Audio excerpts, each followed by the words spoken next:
नमस्कार, आपके साथ मैं हूं गौरव अग्रवाल। मेरे साथ हैं निशान, सुमेरा, विपिन और करुणा। और देखिए, एक बड़ी खबर आ रही है वाराणसी ब्लास्ट केस से जुड़ी हुई, जिसमें फांसी की सजा का ऐलान किया गया है। जी हां, सजा पहले तय कर दी गई थी और सजा का ऐलान आज किया गया है। दोषी वलीउल्लाह को फांसी की सजा सुनाई गई। 2006 में वाराणसी में सीरियल धमाके हुए थे और उसके आरोपी वजीउल्लाह के ऊपर एक लंबा केस चला, जिसके बाद कुछ दिन पहले सजा मुकर्रर कर दी गई थी, जिसका ऐलान आज हुआ है। वाराणसी ब्लास्ट में 18 लोगों की मौत हुई थी। गाजियाबाद कोर्ट ने सजा का ऐलान कर दिया है। एक केस में फांसी और दूसरे केस में उम्र कैद की सजा।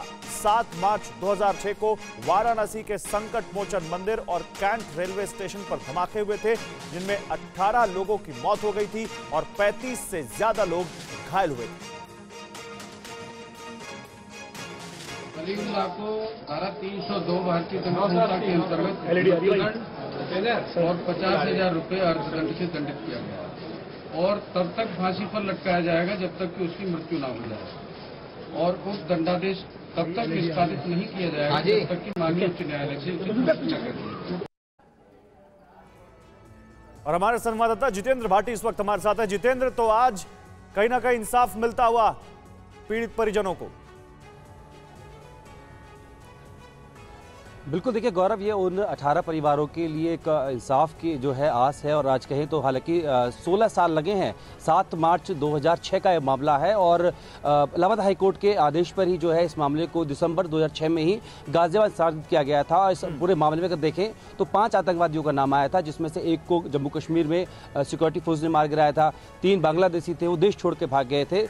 वलीउल्लाह की बात करें तो वो उसके ऊपर जो है पूरा लंबा जो ट्रायल है 16 साल चला है। 16 साल बाद ये फैसला है। 23 मार्च को ही दोषी करार दिया गया था और 4 जून को कोर्ट ने इस मामले में बहस की थी कि कितनी सजा मिले। और आज इस मामले में जो है गाजियाबाद के सेशन और डिस्ट्रिक्ट कोर्ट है कि जो जज हैं जितेंद्र कुमार सिन्हा, उन्होंने फैसला सुनाया और साफ तौर पर कहा है कि एक मामले में फांसी की सजा और दूसरे में आजीवन कारावास की सजा जो है वो वलीउल्लाह जो आतंकवादी है उसको दी जाएगी, क्योंकि उसके पूरे षड्यंत्र की वजह से ही ये बड़ा ब्लास्ट हुआ था। संकट मोचक मंदिर में वहाँ ब्लास्ट हुआ था, वहाँ लोगों की जान गई थी। कैंट रेलवे स्टेशन है, वहाँ पर फर्स्ट क्लास जो वेटिंग रूम था उसके बाहर ब्लास्ट हुआ था। हालांकि गनीमत ये रही कि 10 में जो घाट है वहाँ पर कुकर बम भी मिला था, लेकिन उसको फटने से पहले ही जो है इसको डिफ्यूज कर दिया गया था। लेकिन बड़ी बात यह कि 18 लोगों की जान गई और 16 साल इंतजार लगा। जी शुक्रिया आपका जितेंद्र, इन तमाम जानकारियों के लिए। इस बीच एक और बड़ी खबर कानपुर से है, वो बताते हैं। पुलिस ने कानपुर के संदिग्धों की फोटो जारी की है। कानपुर के संदिग्धों की 40 तस्वीरें जारी की गई है। पुलिस ने एक पोस्टर जारी किया गया जिसमें 40 तस्वीरें हैं। कानपुर में हिंसा करने वाले, पथराव करने वाले आरोपियों की तस्वीर जारी की गई है और उसमें एक फोन नंबर भी दिया गया है। ये कहा गया है कि अगर आपको इनके बारे में जानकारी हो तो इस नंबर पर सूचना दें। आपकी जानकारी, आपकी पहचान गुप्त रखी जाएगी। देखिए, 1 से लेकर 40 तक ये तस्वीरें जारी की गई है कानपुर पुलिस की तरफ से। 1 जून 2022 को हुई हिंसा के ये संदिग्ध हैं जिनकी तस्वीरें जारी की गई हैं कानपुर पुलिस की तरफ से। और इस पोस्टर में एक नीचे नंबर भी दिया गया है जिसमें कहा गया है कि अगर आपको इन संदिग्धों के बारे में कोई भी इत्तला, कोई भी जानकारी देनी है तो इस नंबर पर कॉल करके दे सकते हैं। आपकी पहचान गुप्त रखी जाएगी।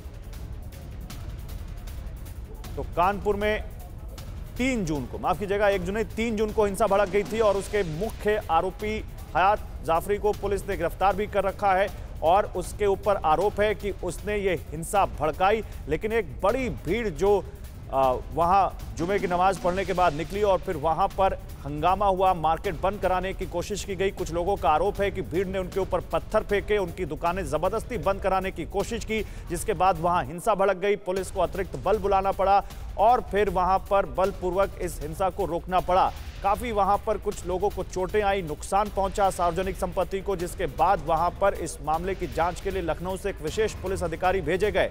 अब यहां इन लोगों के पोस्टर जारी कर पुलिस ने कहा है कि अगर इन संदिग्धों के बारे में कुछ भी जानकारी है तो हमें दीजिए, हम आपकी जानकारी को, आपकी पहचान को गुप्त रखेंगे। देखिए, हमने फर्स्ट सेट ऑफ 40 लोगों के फोटोग्राफ्स हम जारी किए हैं। बाकी फ़ोटो और क्लियर किए जा रहे हैं। ये 40 फ़ोटो का कोलाज हमने इशू किया है। आम जनता से अपील करते हैं कि इनके बारे में बताएं और हमारा जो है कानून का, सरकार का, प्रशासन का मदद करें ताकि सही लोगों की शिनाख्त हो सके और किसी भी निर्दोष लोगों को किसी भी प्रकार की कार्रवाई न हो। कानपुर के बेकनगंज में नई सड़क पर शुक्रवार को जो हंगामा बरपा, जो पत्थरबाजी हुई, जो कोहराम मचा, उसके बाद से पुलिस आरोपियों की गिरफ्तारी भी कर रही है और जो अब तक पुलिस की जद से बाहर हैं, उनकी तलाश भी कर रही है। ऐसे ही फरार संदिग्धों को पकड़ने के लिए अब पुलिस ने इनके पोस्टर जारी किए हैं। कानपुर के अलग अलग चौक चौराहों पर इन पोस्टर्स को लगाया जा रहा है। इस पोस्टर में 40 लोगों की तस्वीर शामिल है। पुलिस की जांच में पता चला है कि शुक्रवार के दिन नमाज के बाद कानपुर में जो हिंसा हुई, उसमें इन लोगों ने बढ़ चढ़कर हिस्सा लिया है। कानपुर के इन 40 संदिग्धों पर हिंसा के दौरान पथराव करने का आरोप है। कानपुर के बेकनगंज में शुक्रवार को बाजार बंद कराने को लेकर जमकर बवाल हुआ था, जिसमें अब तक 38 लोगों को गिरफ्तार किया जा चुका है। पुलिस ने 1000 अज्ञात लोगों को भी आरोपी बनाया है। हिंसा के बाद से ही पुलिस तमाम वायरल वीडियो को खंगाल रही थी और इसी आधार पर आरोपियों के पोस्टर बनाए गए हैं। पुलिस इस मामले में रासुका और गैंगस्टर के तहत मामले दर्ज कर आरोपियों की संपत्ति पर बुलडोजर चलवाने की भी तैयारी कर रही है। परवाह देश की, सोमवार से शुक्रवार रात 10 बजे TV9 भारतवर्ष पर।